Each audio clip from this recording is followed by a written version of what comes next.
Well, we're on Beaver Lake and we're throwing topwaters trying to catch bass. I say trying because this front come through and it's not very good.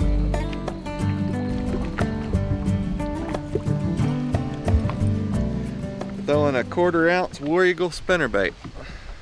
My favorite thing to do in the fall. Come out here and throw a spinnerbait in the wind. Catch lots of fish this way.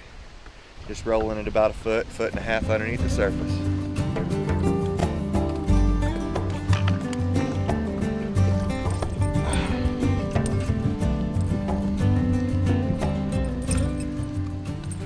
There's one.